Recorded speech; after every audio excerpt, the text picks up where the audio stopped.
This is the Detroit Sports Podcast Network.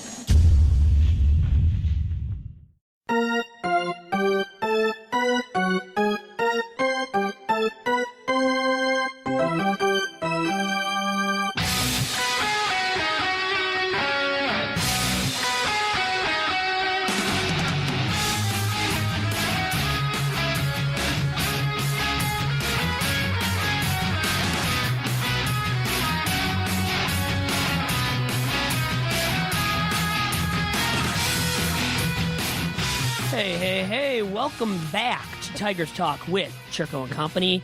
I am your host, Vito Chirco, back from my week-long vacation and stay in multiple stops that I made in Tampa Bay to start off, then out of this country, out of the U.S., in Mexico, but first Honduras, Belize, unbelievable in Belize. They kept saying that phrase. I loved it. I kept going with it. Unbelievable there. And then unbelievable in Mexico, in Cozumel, Mexico. So a fun week-long trip. Ended up being about, I think, 10 days maybe even. So did some cave tubing, met up with some buddies from UDM, another one from Mexico who came into Tampa, met us up there first before we docked for our cruise on Sunday from Tampa. That took off, like I said, the first stop was made then in Honduras. And it was lovely there on the beaches in Honduras. Belize, we did some cave tubing. That was fun. Mexico, more beaches, more fun.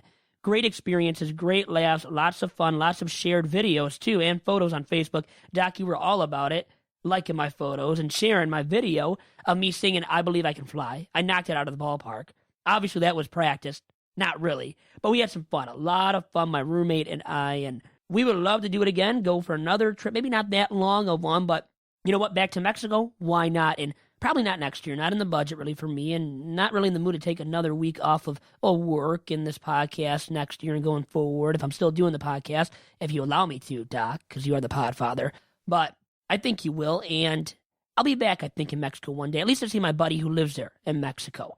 And Doc, with that, glad to be back here with you in the saddle. How have you been?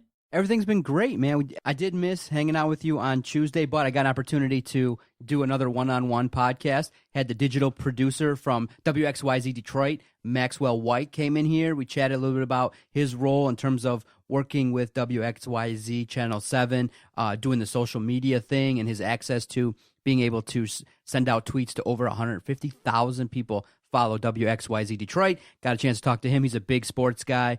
Big wrestling fan. He loves Detroit sports. So we had a chance to fill in that gap with your absence with another podcast for that week, and it was a fun chat. Sounds like you filled it in very well. It was fun. It seems like you didn't miss me a ton then, because you had. Is it Maxwell really? Does he really go by Maxwell, or is it Max White? Really? His name is Max White, but does he go by? What does he go by now? He goes by Max. Max, but yeah. So you call him Maxwell. Yeah, but I did for the thing because it's like an inside thing. His parents call him Maxwell White. Okay. But his Twitter page is at Max White WXYZ. So it's kind of a funny thing, Maxwell, but his name is Max. So give him a follow on Twitter then, like you said, Doc. And you were calling me a Mexican before the start of the show via the Periscope. Do you think I'm an illegal immigrant now because I'm all tan? I mean, I know I am tan. I do look a little bit maybe more Mexicano than I used to before the trip.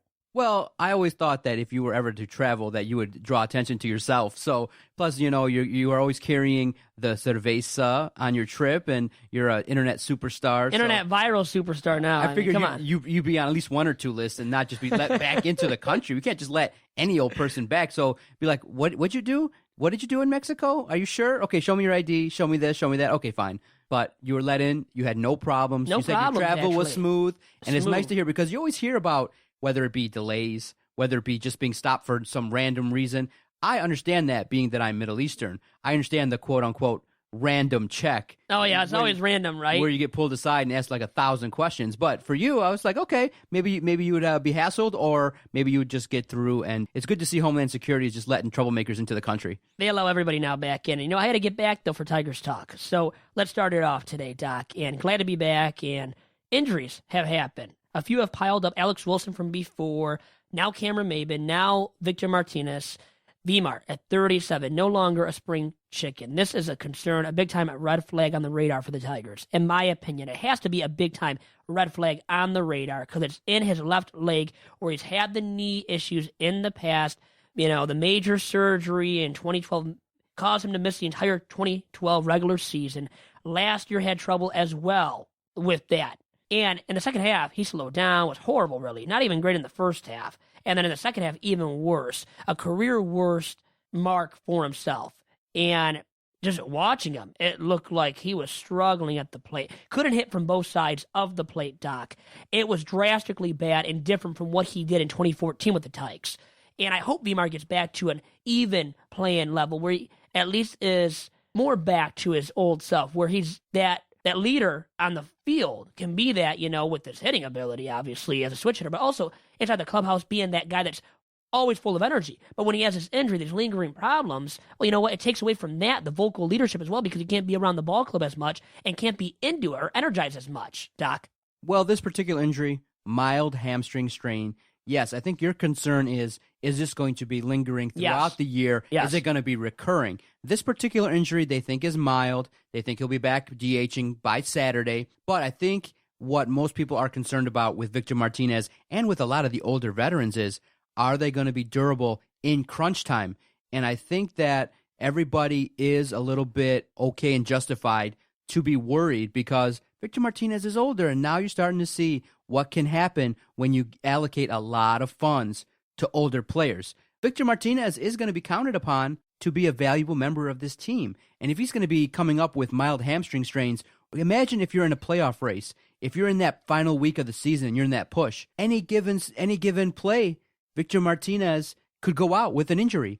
And I think that's why a lot of fans are a little bit anxious, a little bit nervous as to his durability because he is a valuable asset. You could see right away when his swing is right, when he has the ability to stay on the field, he is a productive member of the team. I do agree with you 100% that his durability questions are going to be lingering throughout the year, and it's going to be up to him to remain on this field because, I don't know, man, that contract's starting to look a little bit shaky based on what we've been seeing lately. I don't think just a little bit shaky either at this point. I think largely shaky because he's 37, and last year his numbers against righties were horrible, drastically bad compared to what he did the year before. And in his career up to that point, up to last year, he hit .219 for average, had a .616 on-base plus slugging percentage against righties as well in 2015, and was horrible in the second half, like I said, really slowed down with the bat and really just became a guy that could hit against lefties. I mean, that's all he was, a one-trick pony who could hit lefties, but no longer could do so efficiently against righties.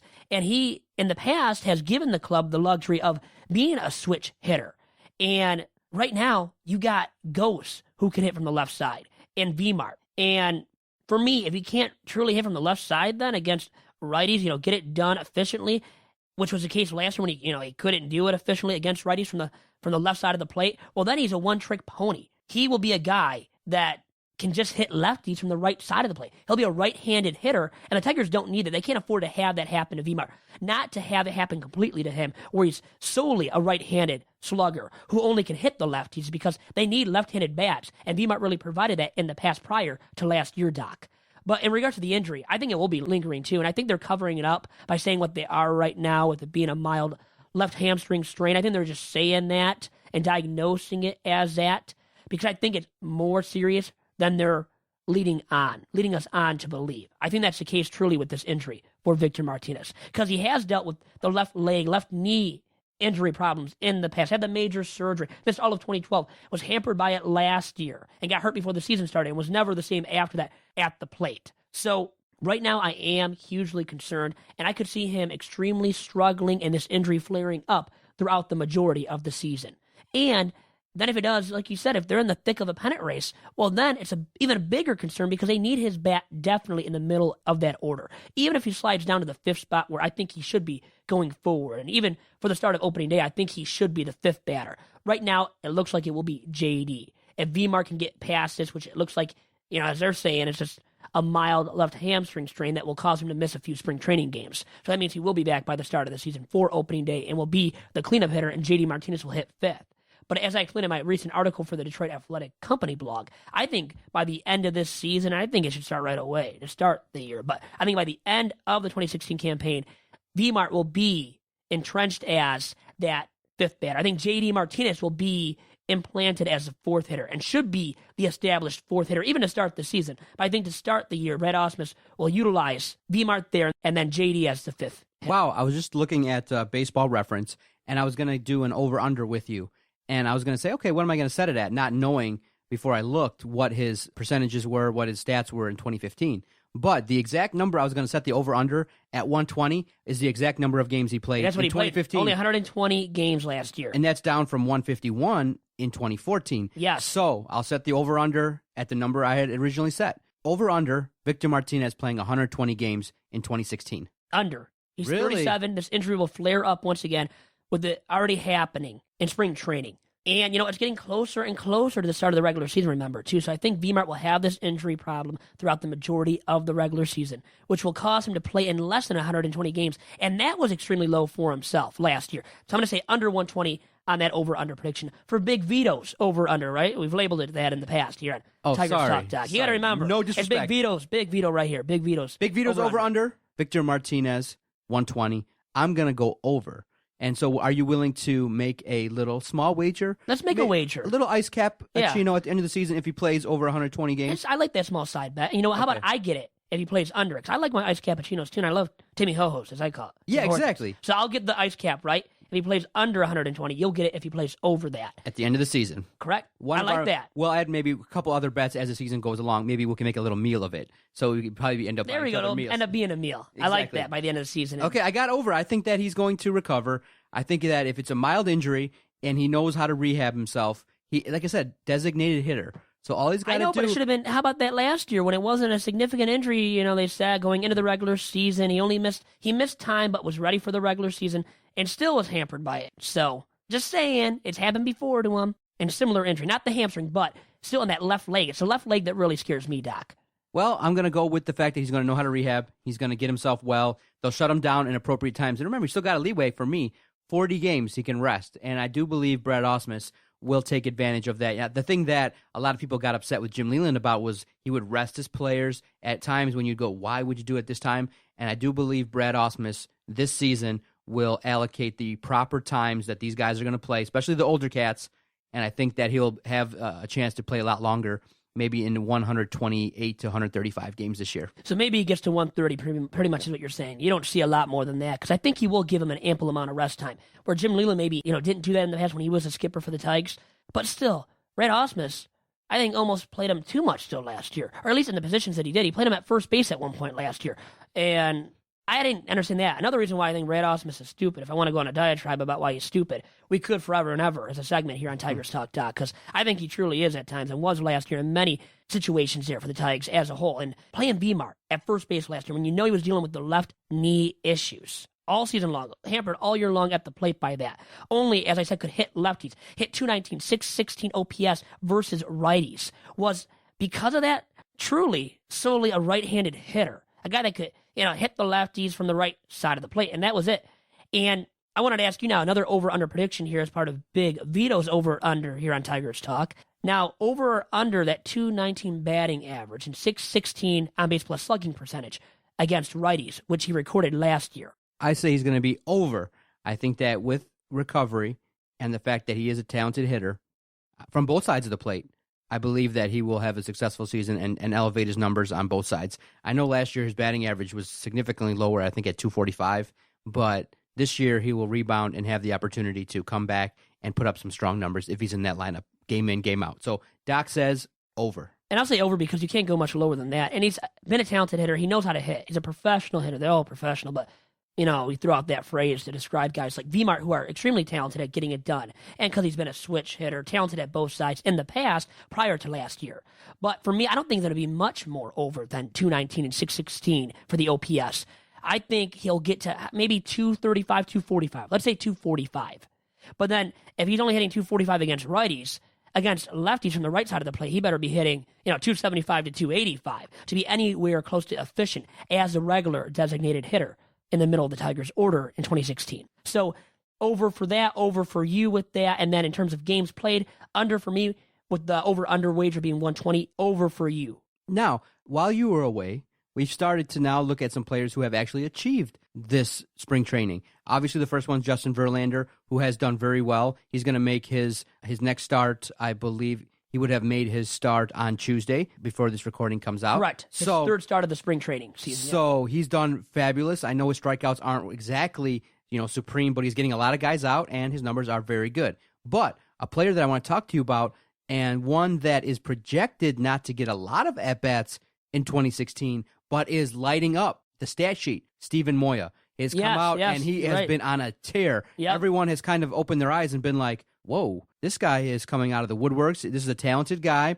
This is a guy that is expected to do a lot of things, but right now he's slotted to go back to AAA. But do you think that maybe he has kind of earned his way into the conversation? Because those kind of numbers that he's putting up now has, I think, a tie for the lead in number of home runs this spring. Done a lot of good things. Have you been peeking in on him? Are you been aware of what the hell he's been doing this spring training? I've seen him hit for power, and that's great to see him being able to do that. But he's always had that power stroke. It's just too long of a stroke. And the thing is, it's spring training, so spring training numbers never impress me too highly. Guys have done well in spring training before. I've lit it up with home runs, pitching-wise as well, and haven't done anything completely close to being relevant and, well off in the regular season. So for me, impressed me in the regular season. But I'll say this. He deserves maybe more of a look now for the opening day roster because of what he's done in spring training. But for right now, I think he should start off in AAA, which he will. He's projected to start off in AAA Toledo, where they need more outfielders right now than the Tigers do. Tigers have enough outfield depth. But Maben being out, remember, Moya probably will make it actually now because Maben's out. So there's a chance at least for Moya to make the big league roster to start opening day. Do you think that's why the club maybe didn't look to bring back Austin Jackson when Maben got hurt? I know there was a little bit of talk, a little bit of whispers that, hey, let's just go out and get Austin Jackson, bring him back, and he can be the stopgap while Maben's out. But the White Sox signed him, and now he's back in the division, but he's not with the Tigers. Did you have any concern about that in terms of replacing? I know Austin Jackson's, I guess, an okay player, but nothing that, for me, would be like, you have to go out and get him. They didn't want to go through that. It wasn't a disaster or a mess before with Ajax, but he declined defensively with the Tigers, never really hit consistently, where Moya's a young guy. He's a top prospect still in terms of the Tigers. Makes the decision easier to have Moya doing what he's doing. Doing what he's doing right now, hitting for power because he is going to be a power hitter, has been that, has hit all those bombs before.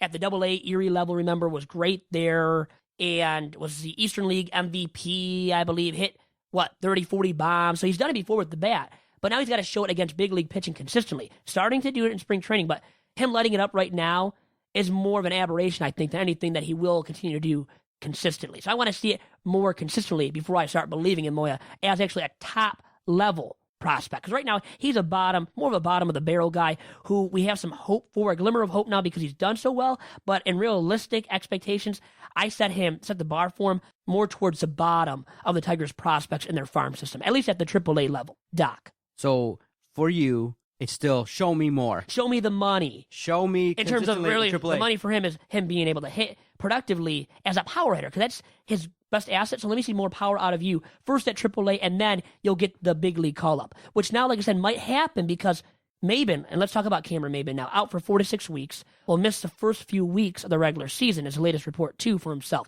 with that left wrist injury. A lot of left stuff, left leg for VMart, left wrist there for Cameron Maben. That scares me though. All hitters, when their wrist injuries flare up, it means those guys really can't get that bat around. To get the bat around against guys that throw it 95 plus, Doc, when you have a wrist injury, that means you're not going to make much contact. So for me, Maben, after him struggling last year in the second half with that cornea issue, I'm going to say this much. I think he's going to struggle out of the gate after this injury, after getting back from it in the regular season. And that means I could see him being a slow starter in April, maybe even the start of May. I just hope he gets into the groove of things by the end of May. Tigers really need that because in that platoon between him and Ghost, really both can't hit aptly. They're both middle-of-the-road hitters. So one of them, though, has to hit at least decently. And the thing is, right now, I don't expect Maben to do it after this injury with the left wrist injury. And Ghost, we saw him being so streaky last year. I can't believe in him at the plate either right now. So got to see something out of one of these guys this year for the Tigers as well to show some signs of competitiveness on a consistent basis. But remember, I've talked about it before, the Killer Jays are the 3 most important ball players. Verlander, Upton, and then Julio, Daniel Martinez, JD Martinez. So those guys are the 3 most important guys, remember, for the Tigers, yes, in my opinion. But still, you got to get some kind of production, I was saying, out of Ghost, out of that platoon with Ghost and Cameron Maben. Maben now, I'm going to be concerned about to start the year, like I said. I think he'll be a slow starter, to sum it up. Doc, what do you think about him now with this left wrist injury? There just seems like there's certain guys that you're going to have question marks about, and that's why a lot of people weren't really thrilled that they got Maben. He was, that instrumental piece to get Miguel Cabrera here. So, no one really, once Miggy came here and performed, nobody really missed him. So you bring him back. This is a journeyman. This is a guy that's looking to kind of rebound, and everyone's still like, when you talk about him, in that mode of like, when's he going to actually meet his real potential? I don't like that. I don't like in free agent additions to bring in guys that are still maybe haven't reached their potential or are considered to be underachievers. So now he's out. Now you're going to be counting on ghosts. Now you're going to be looking at situations where there's going to be some uncertainty at center. I understand that he's going to be back, at some point in the season. I'm just not really high on him right now, and I just think that it's an unfortunate setback. And especially, like you said, you don't just come back from a wrist injury and just start tearing it up. Batting is, to be a consistent hitter, you need to have everything right. And I don't know if he's just going to come right back after missing an entire spring training and just kick off and be like a 300 hitter. So it's unfortunate, but maybe it'll be a chance now for Ghosts to step it up and see what's going down. Can he do so sufficiently, though, Anthony Ghosts? He showed signs of life here and there last year, but very streaky. Can he do it now, taking the place of Maben and maybe even more and more full-time? Kind of like he did last year. He really was a full-time guy there, obviously. He had to be. Now, Rajai Davis was there. So, take all that in for what it's worth. And what do you think about Ghosts now, Doc? How productive will he be? I think, you already know what you got with him. This is a guy that's going to be looked upon to get on base and make things happen, but he's a career, 240 hitter or something like that? He's not that great of a hitter. He does go into slumps, but you just need him to really improve defensively because those are where his advanced sabermetric numbers are just putrid. It's more on the defensive side. And I'm looking it up now, but did he make those comments about being against sabermetrics while you were on vacation? I'm going to look it up. But who did? Say it again? I wasn't totally listening. Ghost was interviewed. And I think he did. So maybe even before I left. I didn't really read into it. But Ghost was interviewed and asked, like, hey, when you look at the advanced sabermetric numbers, especially on defense, your numbers compared to even someone of Yoenis Cespedes' caliber is really terrible. Your numbers aren't that good. And he's didn't Ausmus say this stuff to, or like back it up? Or because I know he's not a big numbers. You go on, though, Doc. Yeah, so he was asked about it, and Ghost is like, listen, those numbers are meaningless to me. I don't believe in them. And yeah, of course, Ausmus was asked about it, and he's like, yeah, there's other factors that we look at. Yeah. Gave the politically correct answer. Of course, he's not going to throw Ghost under the bus. He's his player, yeah. But when you start looking at the reasons why the Tigers were so terrible on defense and gave up so many more runs in 2015 than they scored, the number is vast. The Tigers were outscored quite a bit and by a large margin as compared to seasons past.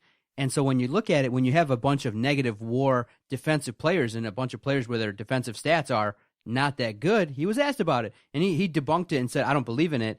And it really kind of shed light into sometimes players thinking, because had he had good numbers, I'm sure he would have kind of been more receptive to that kind of talk. Oh, yeah. But his numbers aren't good defensively, and he has to step up because, again, Comerica Park is a large field out there, and he's going to be called upon to do some things, and based on what we've seen in the past, you have to have questions. And so I'm not really fond of Ghost. I was like, whatever. He is whatever, isn't he? Yeah, that's kind of how I feel right now.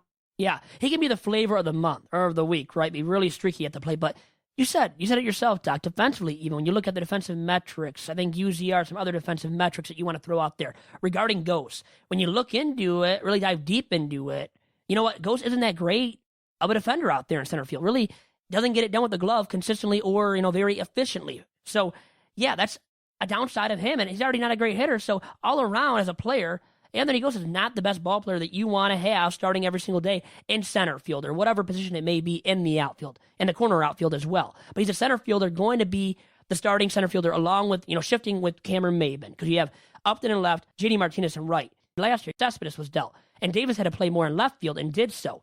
But you know what? When they had that going on where Davis had to play because Cespedes was dealt, when Davis was in left, then Ghost was in center then primarily after that trade of Cespedes. Well, you know what? Ghost's numbers still, they weren't even as good as Rajai Davis in center field. Davis's numbers in center were better than Anthony Ghost's. When you think Anthony Ghost would be, he's younger, maybe more on the speedy side at this point in his career because he is younger than Rajai Davis. You would think Ghost could cover more ground there with his legs and all that crap that you want to talk about in terms of defensive ability for a player. But actually, Davis got it done and covered more ground consistently in center than Ghost ever did last year.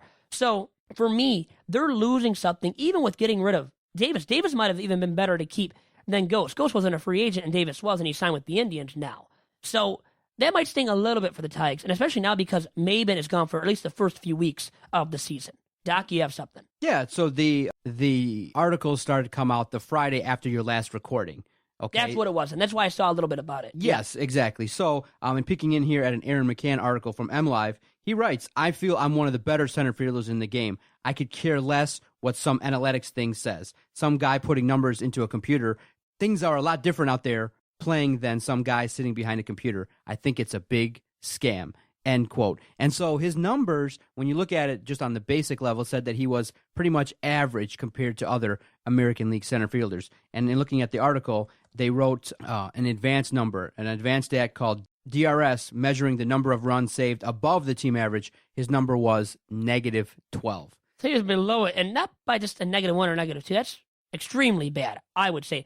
And you know what? Those numbers, he might not take those into account, but guess what? They measure your effectiveness, your ability to cover ground in center field to get it done with the glove. Big scam, Vito. It's not a big scam when those numbers measure what you do actually out there.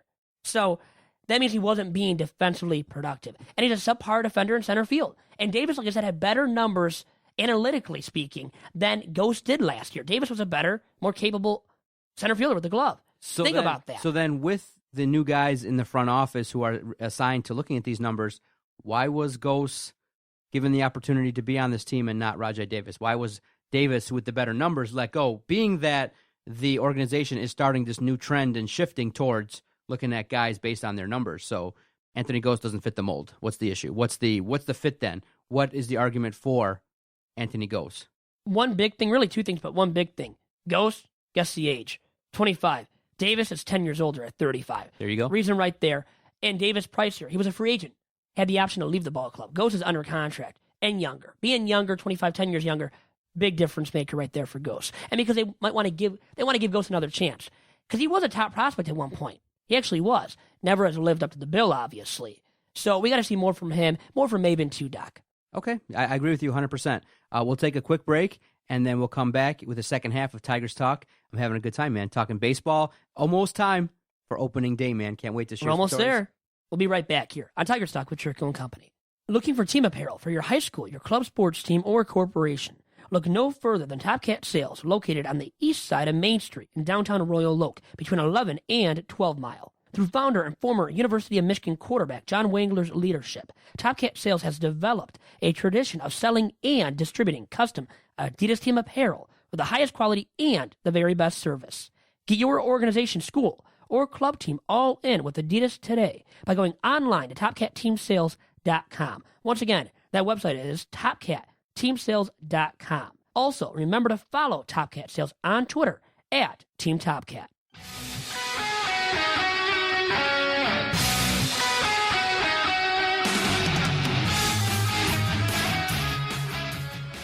Back here on Tigers Talk with Chirco and Company, alongside my buddy, my pal, the podfather himself, John Macaroon. After a week off for myself, you were still going at it, going hard, in the paint, right? Every single week you do here for the Detroit Sports Podcast Network, and we all appreciate that, Doc.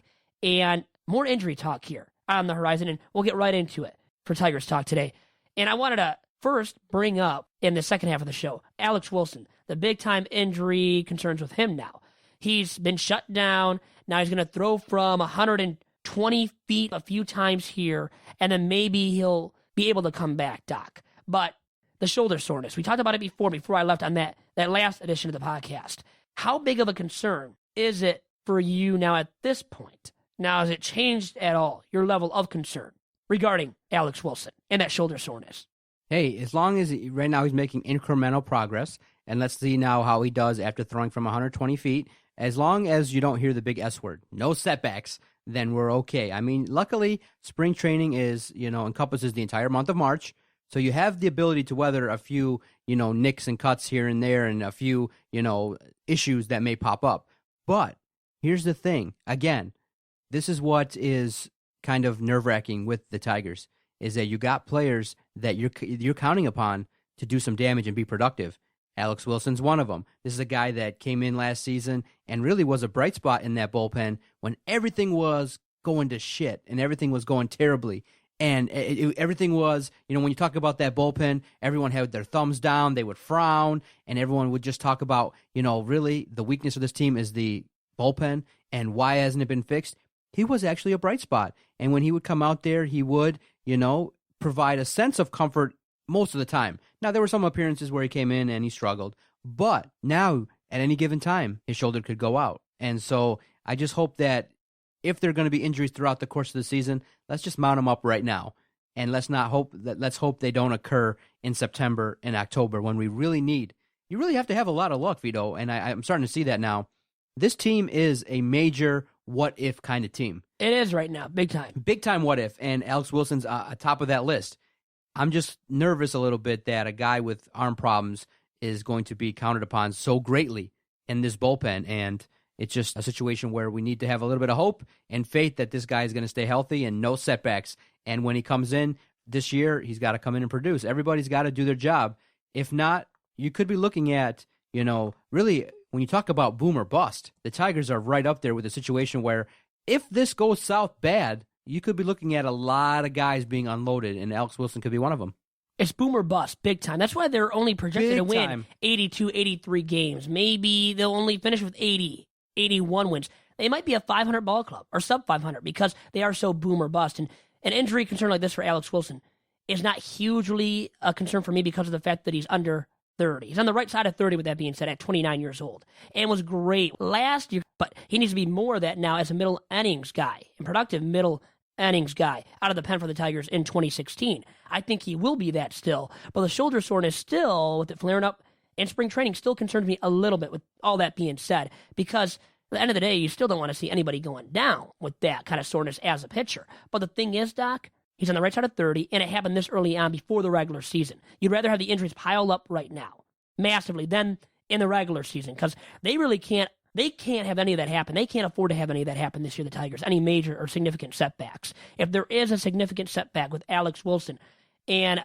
more guys, if they all pile up all these setbacks and happen throughout the course of the regular season, Tigers are in deep doo-doo, doggy doo-doo. They really will be at that point. And then they might only win, like I said, 80 games, maybe even only 79 or 78, and subsequently finish sub 500. I could really see that happening if the injuries do pile up for the Tigers. And Wilson is one of the key guys that they need in that bullpen, even though not in a late inning bullpen spot anymore because of the additions of K-Rod, Justin Wilson, Mark Lowe. Still a reliable guy last year that can be that, even a seventh inning guy, and if not that, a sixth inning guy, that reliable middle innings arm.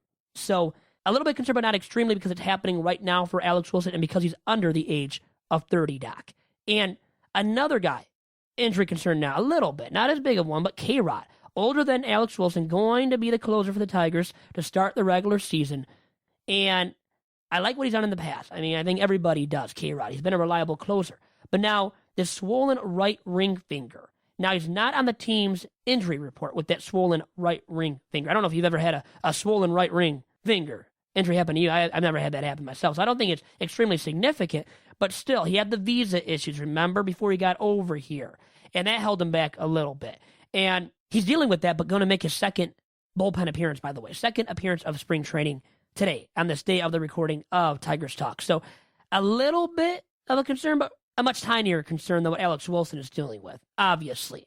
Doc, your level of concern with K-Rod, knowing that his age is up there too. Just like Vmar, his age is up there. Speaking of K-Rod. Doc? I'm just looking forward to seeing him a little bit more out there, seeing what it can do. Yeah, obviously, you don't want to have any concerns with your index finger, but I have a good feeling and good word that he's going to recover and he's going to be ready for spring training, ready to do his thing. And as long as, listen, K-Rod is someone that is going to be, someone with experience and someone that's going to be counted upon to be the leader in that bullpen. And I have no doubts that he's going to come out here and produce. I think he's the right age at the right time and the right closer for us at this time. Now, is he somebody that's going to lose? The question mark for him is, last season compared to other seasons, he lost a little bit of velocity. So, again, those situations where we're not going to have a closer that's just going to come in like a Craig Kimbrell or like a guy that is a flamethrower, like a Rondon. We're not going to have that guy.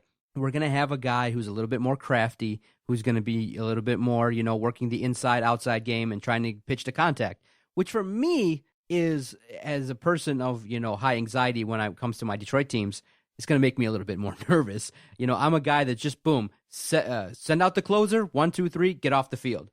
Lately, the Tigers have traumatized us so much as fans that whenever there's even a single in a one-run game, our hearts are starting to train to beat really, really fast.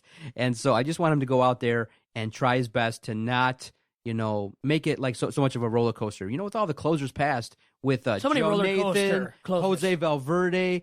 I mean, Before him, Todd Jones was a roller coaster, never threw hard. He was the definition of it. And then Papa Grande. He had all these guys that were roller coaster guys. Too many of them, Doc. So I just want him to come in here and be the closer, be somewhat of the K-Rod of old, and try to really solidify his position. Otherwise, I'm curious to see if it doesn't work out, who Brett Ausmus would go to next if he does go in a slump. Bruce Rondon was a candidate in the past. No longer really is, though, Doc, in my opinion. An 8.31 ERA, but he's thrown in triple digits multiple times in spring training so far, which is very impressive. I know for a guy like you, who is a sucker for the radar gun. You are so aroused, aren't you, when you see that radar gun hit triple digits? Woo! You are. Yep. I'm not as much. I want to see more consistency with the total package of Bruce Rondon, which means the control. That has to be taken into account as well. Can he get the ball over the plate? And right now, pitching to the tune of an 8.31 ERA in spring training. Not good, Doc. Through 4 appearances. Not very good. Not even close to good for Bruce Rondon in terms of that. Now, at spring training, you want to try out stuff. You're going to maybe have a higher ERA because you're trying out so much stuff, trying to refine your, or just go over everything, and get ready for the start of the season. But still, does that concern you, that ERA, even though he has been, let's say, mightily impressive at times with the throwing hard, being able to throw hard and in triple digits specifically? Yeah. What do you think? I mean, what do you take from all this with a bad ERA, but those triple-digit pitches that he has thrown thus far in spring training? It's spring training. Sometimes you don't display your entire arsenal. Sometimes you are testing things out, different kind of pitches, different kind of motions, testing things out to see what'll work. And you got to remember, this is a guy that's still young, still kind of working his way through lineups, still trying to understand the art of pitching, not just rearing back and throwing, coming back from that Tommy John injury. But he's got the ability to blow guys away. But the problem is, though, if you don't, as a pitcher, conceal that fastball and you get into unfavorable pitch counts, it's not that hard for batters to know, okay, this is a 3-1 count, you're behind, there's 2 runners on, you're not going to want to walk me in a close game. Boom, it's going to be a fastball. So the dynamic between the cat and mouse game between a batter and a pitcher is all about information. If you can disguise that fastball, if you can add effectiveness with your other pitches, then when that fastball comes, you are not hittable.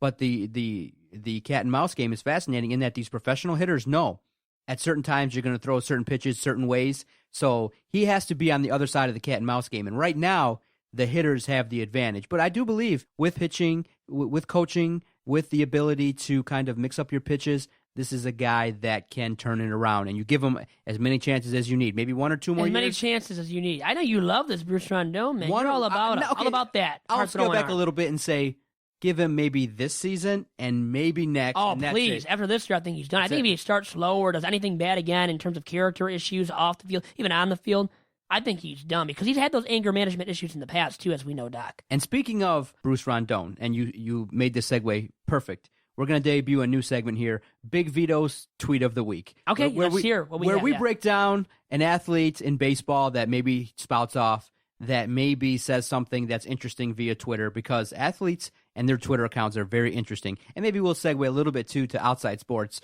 if there's something that just is so overwhelming. But Bruce Rondon, first member of our Twitter Hall of Fame here at the Tigers Talk podcast. So he comes out 15 hours ago with this beautiful piece of philosophy. Lots of people want to ride with you in the limo, but what you want is someone who will take the bus with you when the limo breaks down.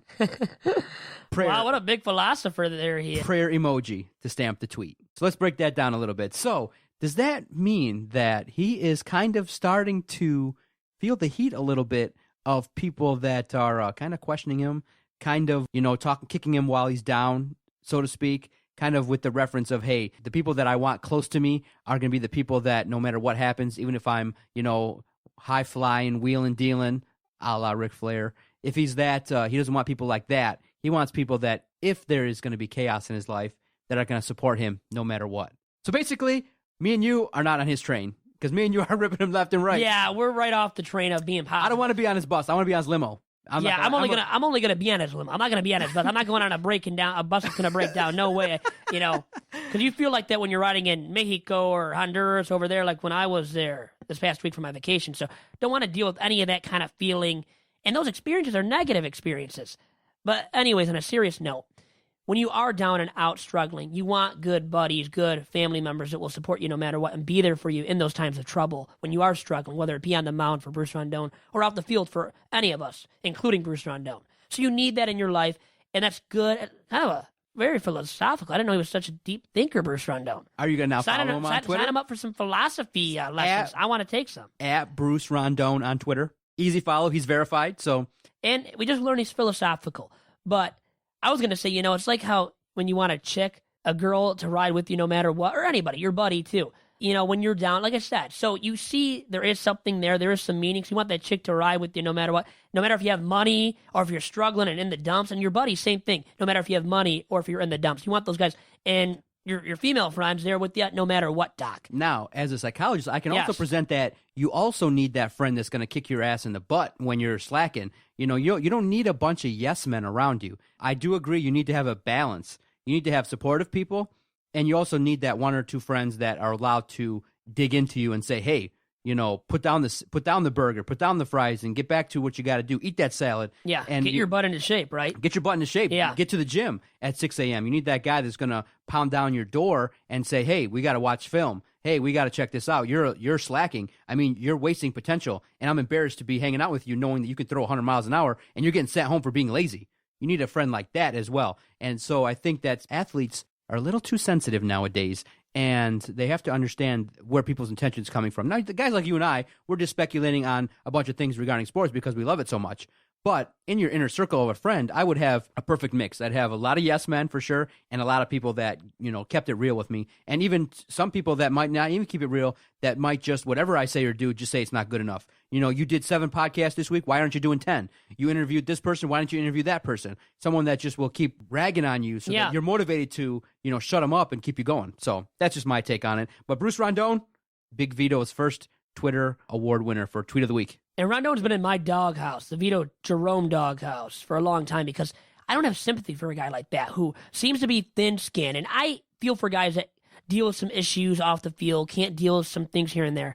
But he's been given all this natural talent. Right? Oh, don't be jealous, Vito. No, I'm saying he's wasting all of it. He's wasting all of this great talent that was given to him by the Lord. I mean, what if it was you and I? I don't think we'd be wasting it as much, okay? Not nearly as much. And this guy goes out there and is going to be lazy and has no work ethic, supposedly, and gets into fights.